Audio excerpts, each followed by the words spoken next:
Bapak Ibu. Oleh karena itu, ketika pagi-pagi itu ada orang tarhim, selawat, salatu wassalamu alaik. Kan pagi-pagi enak kita mendengar. Ya imam al-mujahidin, ya Rasulullah,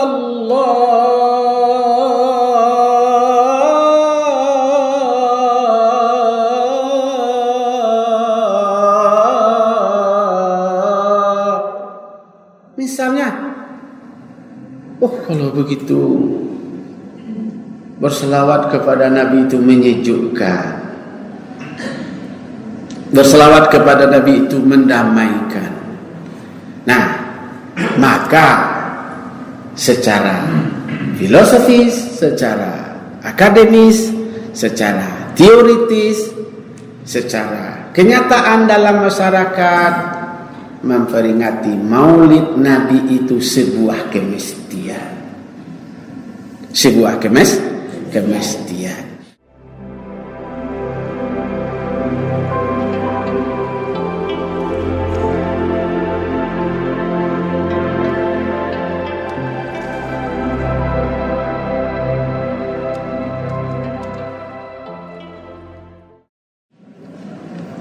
Pagi ini kita akan bicara secara filosofis, secara teoritis, secara praktis, dan secara praksis.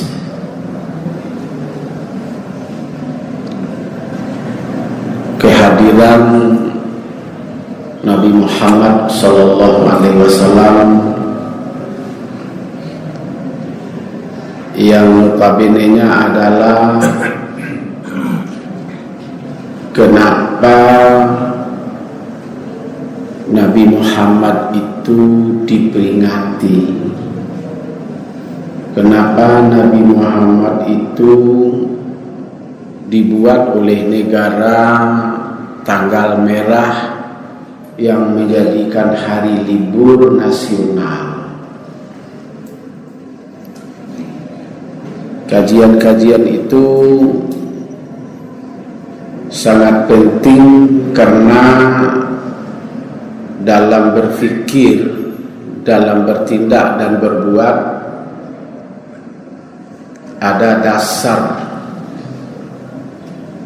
keempat dasar yang terjadi tadi. Dasar filosofis, dasar teoritis, dan dasar praktis dan praksis. Bapak Ibu hadirin yang saya hormati, secara filosofis, ibu-ibu, bapak-bapak, berpikir yang paling hebat itu adalah berpikir secara filosofis, mendasar, mendalam, sampai kepada akar masalah. Bukan apa yang terjadi, tetapi mengapa itu terjadi. Atau dalam bahasa lebih kerennya, bukan apa yang dikatakan Allah, akan tetapi mengapa Allah mengatakan itu. Bagaimana kronologis, bagaimana urutan dan tahapan, baru nanti turun kajian-kajian secara teori-teori. Teori-teori itu sangat banyak pula, sesuai dengan latar belakang mereka melihat sesuatu. Jika seseorang itu dia adalah ahli dalam bidang tafsir ijmali, maka dia melihat secara umum. Jika seseorang itu latar belakangnya adalah ahli tafsir dalam bidang tafsili, tafsili itu banyak lagi.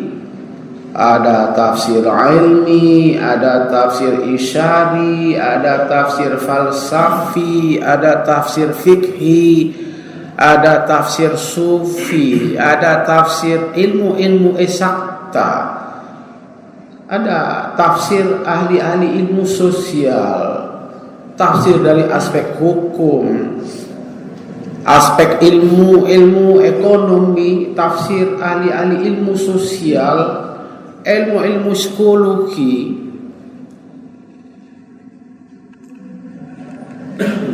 Maka ayat Allah itu tidak bisa dilihat kalau bukan oleh ahlinya. Nah, dari kerangka teori itu, karena tadi cara melihatnya tidak sama, maka otomatis hasilnya tidak akan sama. Maka baru kemudian muncul apa yang diteorikan tadi, lahir praktek-praktek, lahir penerapan atau pelaksanaan. Praktek dan penerapan itu berbeda karena yang kita dapatkan dari ahli apa, dari mufassir apa, dari metodologi ilmu mana yang membuat kerangka berpikir, bertindak, berbuat kita.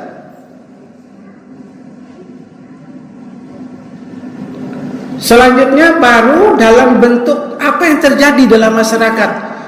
Sudah begitu dari dulu ya gitu masyarakat. Itu namanya praksis. Mau dalilnya apa, mau dasarnya apa, kajiannya dari mana, inilah yang kami lakukan, inilah yang kami kerjakan dari dulu sampai sekarang. Itu namanya kerangka berpikir praksis. Artinya yang berlaku di dalam masyarakat, dia tidak akan bertanya, yang penting diamalkan, dilaksanakan, titik. Nah, maka saya ingin melihat kajian-kajian yang semacam ini supaya tidak gagal paham dan tidak melahirkan paham-paham aneh-aneh pula. Maka saya coba menjelaskan kenapa kita peringati Maulid Nabi. Karena ada dua istilah, maulid dan maulud. Maulid itu adalah bicara tentang hari, tentang tanggal, tentang tempat, ruangan, waktu tertentu. Itu lebih kepada harinya. Kalau maulud, kita adalah bicara tentang orangnya. Bagaimana sikap kauliyahnya, bagaimana sikap fi'liyahnya, bagaimana takririyahnya, bagaimana perjuangannya, bagaimana waktu dia kecil, bagaimana pada waktu dia sudah dewasa, bagaimana dia kondisi dia sudah kawin, nikah, bagaimana dia menghadapi umur 35, 30 sampai 35 sampai 40, bagaimana dia menerima wahyu, bagaimana dia hijrah, bagaimana dia perang dan seterusnya. Itu namanya maulud. Wah, kalau begitu ketika ayat Al-Quran turun diceritakan atau tidak? Namanya maulud. Ketika surat Al-Alaq turun, Iqra bismi rabbikal ladzi khalaq, ketika itu peristiwa itu terjadi di Gua Hira, perlu diperingati atau tidak? Namanya Maulud. Hampir setiap ayat-ayat yang turun itu namanya perjalanan hidup Nabi Muhammad sallallahu alaihi wasallam. Dengan memahami seperti itu, terbantahkan pendapat yang mengatakan tidak ada peringatan Maulid, tidak ada peringatan Maulid Nabi Muhammad sallallahu alaihi wasallam. Itu yang pertama. Mari kita lihat secara filosofis. Bapak Ibu hadirin yang saya hormati, Allah, Dia masih sendiri. Belum ada yang adanya Dia.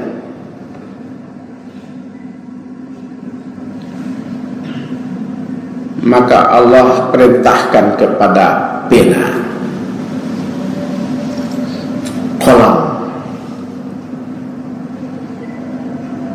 qalam,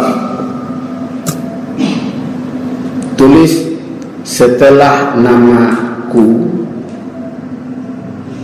Muhammad. Maka Allah menulis Muhammad. Maka kalam menulis Muhammad. Belum ada itu Muhammad itu. Belum muncul dia, belum wujud dia. Ditulis La ilaha illallah Muhammad. Allah menambah Rasulullah. Maka jadilah kalimatnya La ilaha illallah Muhammad Rasulullah. Muhammad itu utusan Allah. Muhammad itu Rasul Allah. Allah menambah alaihi sholatullah. Allah berselawat kepadanya. Nya siapa? Nya Muhammad. Beribadah dalam 100 tahun. La ilaha illallah Muhammad Rasulullah alaihi salatullah. La ilaha illallah Muhammadur Rasulullah alaihi salatullah.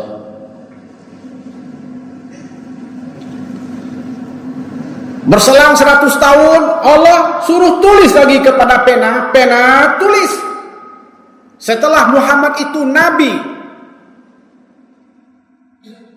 Nabi Allah. Nabiullah.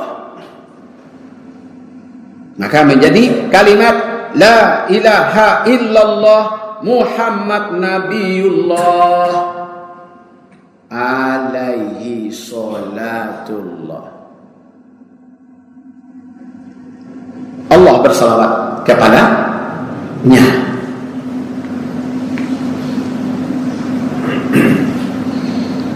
Beramal pena 100 tahun lagi. Setelah dia beramal 1 tahun, kemudian Allah perintah lagi kepada pena-pena, tulis setelah nama Muhammad itu Habibullah, kekasih Allah, kesayangan Allah.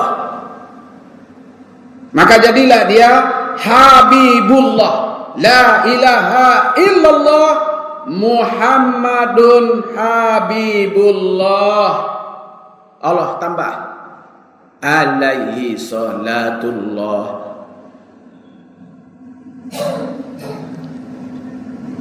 Tidak cukup. Berselang terus Allah perintah lagi kepada kalam. Pena tulis setelah Muhammad itu Khalilullah, teman curhat, teman setia Allah. Muhammad itu adalah tempat curhatnya Allah, tempat menyampaikan semua aspirasinya. Maka Muhammad Khalilullah, Allah berselawat kepadanya. Terus Allah perintah lagi kepada kalam, ya kalam, ya pena, tulis. Setelah Muhammad itu Sofiyullah, pembersih, deterjen. Wah, Nabi Muhammad itu pembersih hati-hati, jiwa-jiwa manusia yang kotor, pembersih dari kesirikan, dari kekafiran, dari kemunafikan, dari kepasikan, dari kemungkaran, dari kezoliman, dari kejahatan. Beribadah kalam, la ilaha illallah Muhammad Rasulullah, Muhammad Khalilullah, Muhammad Sofiyullah. Muhammad itu pembersih, Allah pembersih.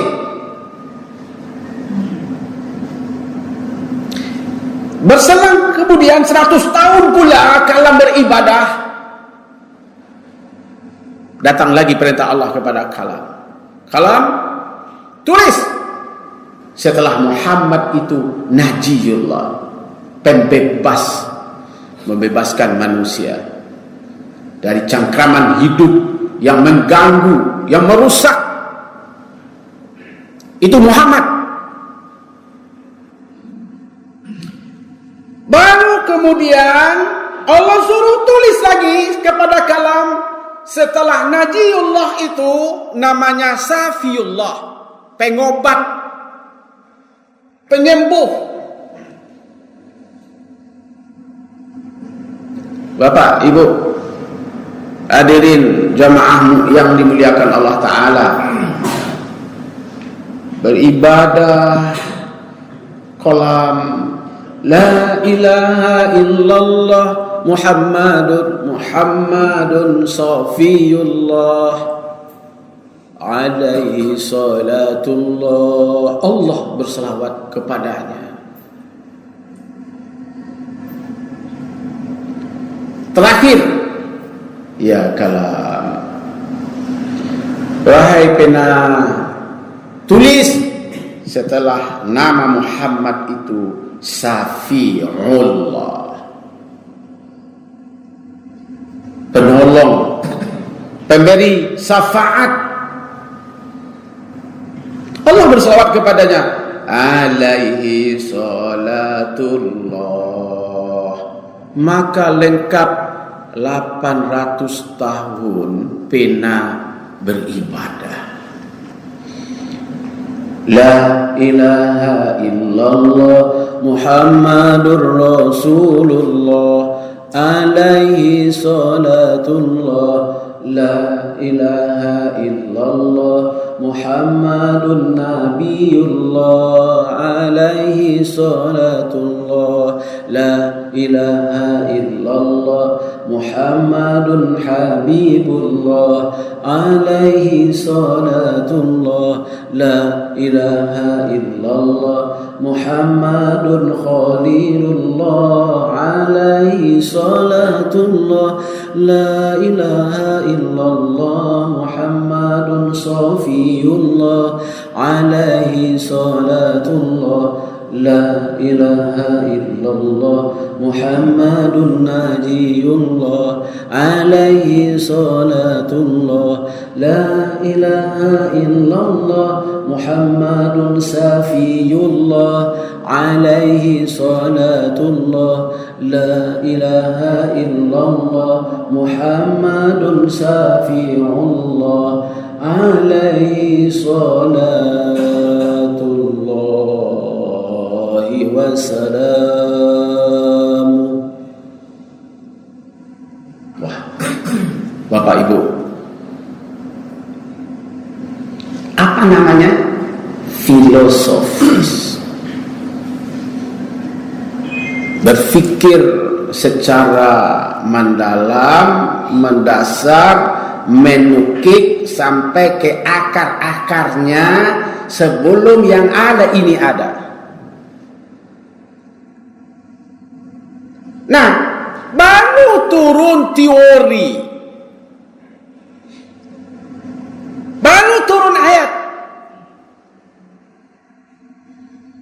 Walladzi yusalli alaikum wa malaikatuh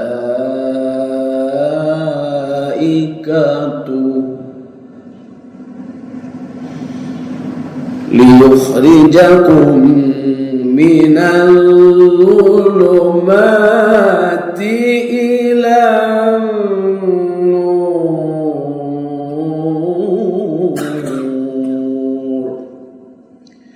wa kana bil mu'minina rahima.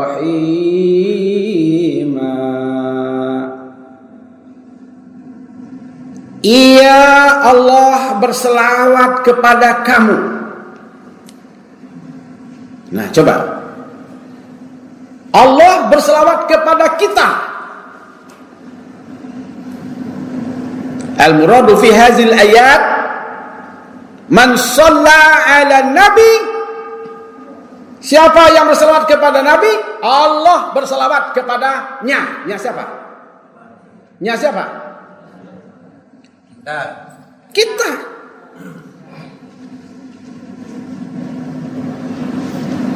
Walladzi yusalli alaikum. Ia Allah berselawat kepada kamu. Kamu itu kita maksudnya.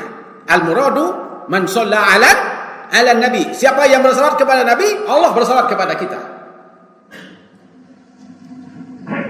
Begitu juga malaikat.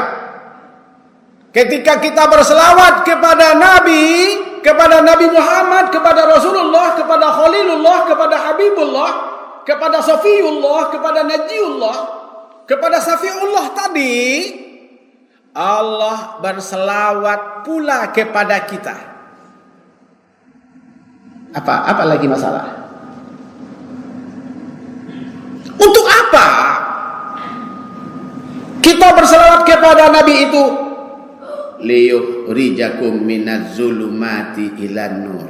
Untuk membebaskan awak dari kegelapan.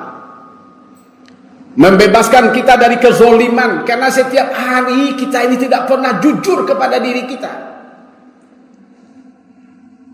Kita selalu menipu diri. Kita selalu mengicuh diri. Kita selalu menyombongkan kepada diri. Kita selalu tidak tahu diri. Kita dalam kehidupan kita tidak tahu diuntung. Kita tidak tahu dalam hidup kita, tak tahu di nasib. Tak tahu je bahagian. Hari-hari kita nipu diri. Tanya, Pak, bara yang makruh dalam solat, Pak Ketua Herman, bara yang makruh dalam solat. Tidak pernah kita tahu itu, tidak pernah juga kita bertanya. Ya, berarti kita apa? Tak jujur kepada diri kita. Kita lakukan, kita kerjakan, tapi apa itu kita tak ngerti. Bahkan ada orang yang memicing dalam solat. Allahu Akbar. Ditanya, Pak, kenapa Bapak micing mata? Supaya saya khusyuk. Padahal memicingkan mata itu dalam salat adalah makruh.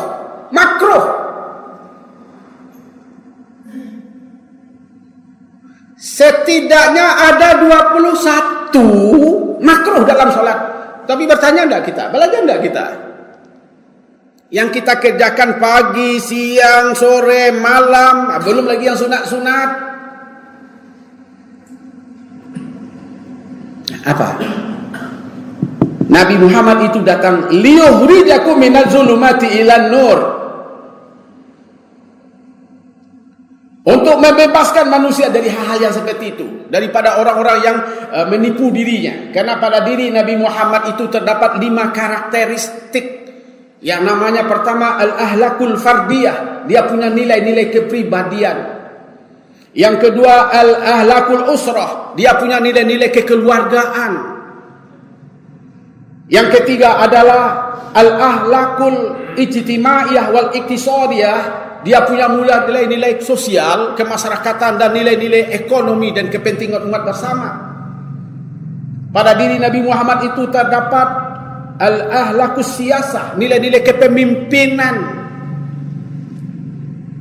Yang oleh karena itu para akademis misalnya Mitchell Hart itu mempedomani, mencontoh, menempatkan Nabi Muhammad itu pada nomor 1, padahal dia adalah agama Kristen.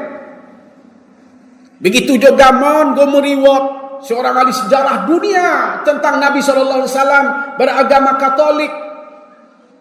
Kenapa orang itu menghormati? Karena terletak kepada kepribadian Nabi Muhammad SAW. Baik, kita kembali. Maka ia Allah berselawat kepada kamu, karena kamu berselawat kepada Nabi Muhammad. Baru turun ayat, innallaha wa malaikatahu yusholluna 'alan nabi ya ayyuhalladzina amanu shallu 'alaihi wa sallimu taslima. Itu berpikir apa namanya tuh Salmadanis? Itu namanya berpikir teoritis, berpikir runut, berpikir sistematis. Baru Allah dan Rasul, Allah dan malaikat berselawat kepada Nabi.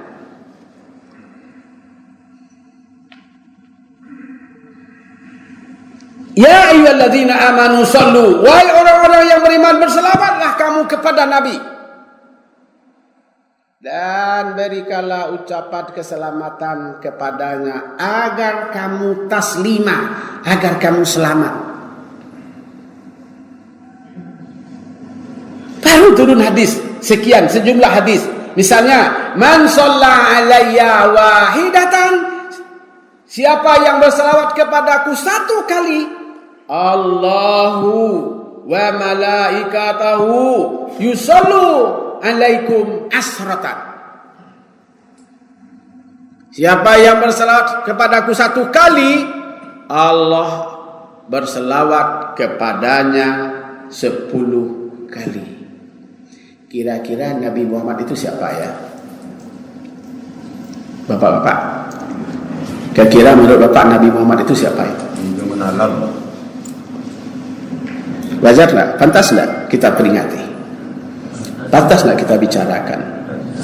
Pantas nggak kita kaji? Pantas nggak kita dalami? Allah aja berselawat kepadanya, malaikat saja berselawat kepadanya. Kita ini siapa ini Bapak? Coba dalam sholat itu kalau tidak terbaca selawat kepada Nabi, batal sholat.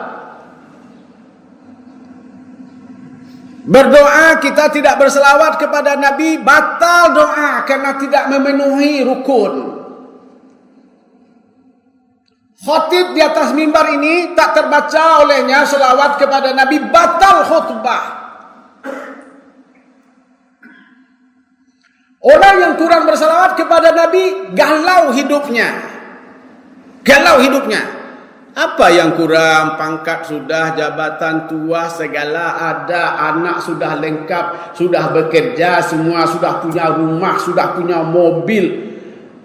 Kenapa kita ni mojok kenyak mojok kasih ko, monjak kasih tu monjak lo kasih nak, tak tentu juang pangkat. Gelisah terus.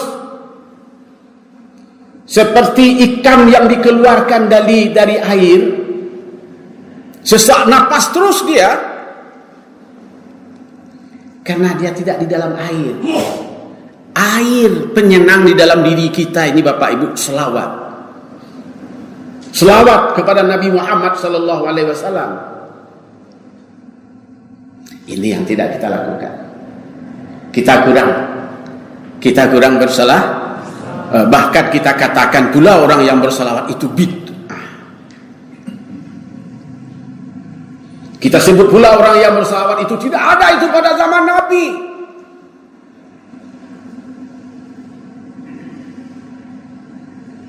Bapak,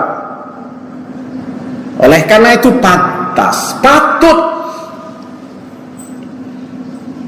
kita mencas pemikiran kita tentang kehadiran Nabi Muhammad sallallahu alaihi wasallam itu. Kenapa? Pertanyaannya, kenapa Nabi Muhammad itu ada pada tataran yang bersamaan dengan nama Allah? Idealnya, mestinya la ilaha illallah wa ashhadu anna Adam alaihissalam, asyhadu an la ilaha illallah wa Ibrahim alaihissalam. Mestinya begitu. Kenapa kepada Nabi Muhammad? Jawabnya, innallaha khalaqa Muhammadan ala surati. Sesungguhnya Allah menciptakan Muhammad itu sesuai dengan bentuknya. Berbentuk itulah kau. Berupa dia Allah itu. Tidak. As-surah. Apa makna as-surah? Cermin. Apa makna cermin? Kaca. Pak Haji Rudi pernah tak baca min? Nampak wajah Pak di cermin? Alhamdulillah. Salma Danis pernah baca min? Tampak wajah Salma Danis di cermin. Ketika Salma Danis itu bercermin di kaca, yang di dalam kaca itu Salma Danis atau di luar kaca? Yang mana? Di luar. Yang di dalam kaca itu apa? Bayang-bayang Salma Danis. Betul. Gambar Salma Danis. Pertanyaan saya, apakah bayang-bayang Salma Danis itu Salma Danis?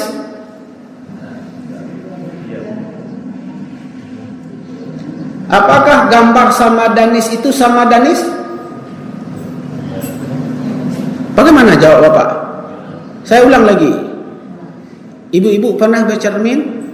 Oke, bercermin. Dah bercermin. Tampak wajah kita di cermin?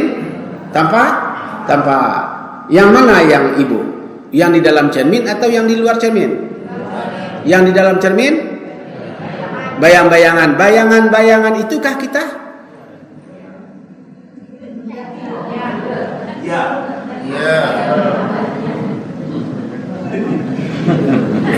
Oke.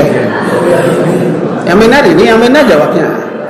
Nanti jangan saya bawa foto-foto Bapak, inilah dia Bapak ini, inilah Bapak Rudi, inilah Bapak Rudi. Betulkah Bapak Rudi ini? Bayangannya. Nah, bayang-bayangan itukah Pak Rudi? Enggak. Duduk, paham kita dulu. Jangan kemana-mana. Jelas-jelas itu bayangan Pak Rudi itu bukan Pak Rudi, bayangannya. Yang Pak Rudi itu ini dia. Kalau banyak kaca itu banyak. Oh, kalau banyak kaca itu banyak bayang-bayangannya. Ada 10 kaca dipasang, di atas, di bawah, di samping, di kiri, di kanan. Banyak parodi ya. Itu banyak Pak Rudi ini. Itukah Pak Rudi? Seperti itu Allah dengan Nabi Muhammad sallallahu alaihi wasallam. Nabi Muhammad itu adalah emanasi. Wah, ini agak tinggi bahasanya. Nabi Muhammad itu adalah al-faid, pancaran. Nabi Muhammad itu adalah tajalli, penampakan Tuhan.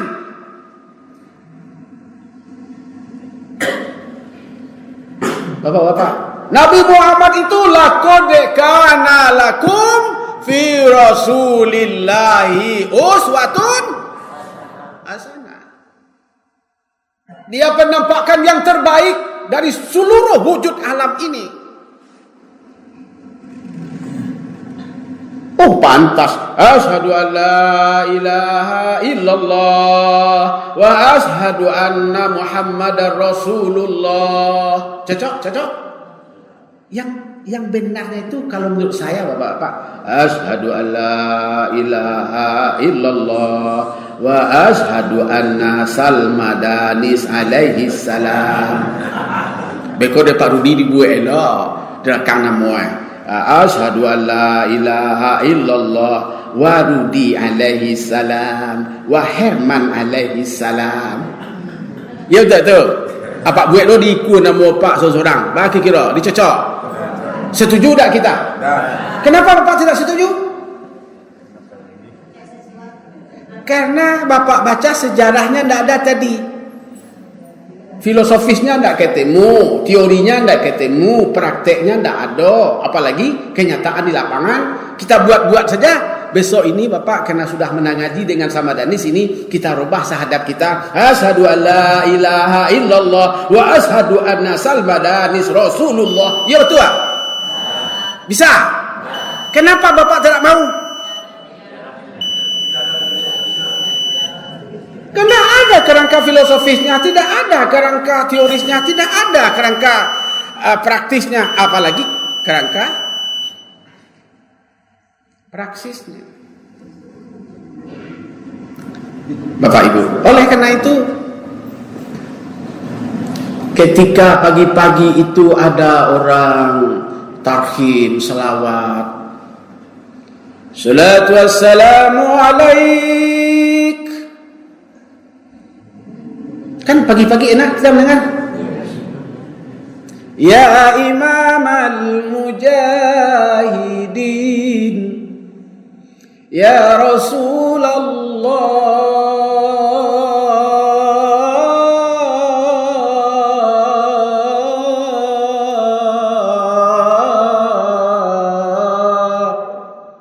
misalnya.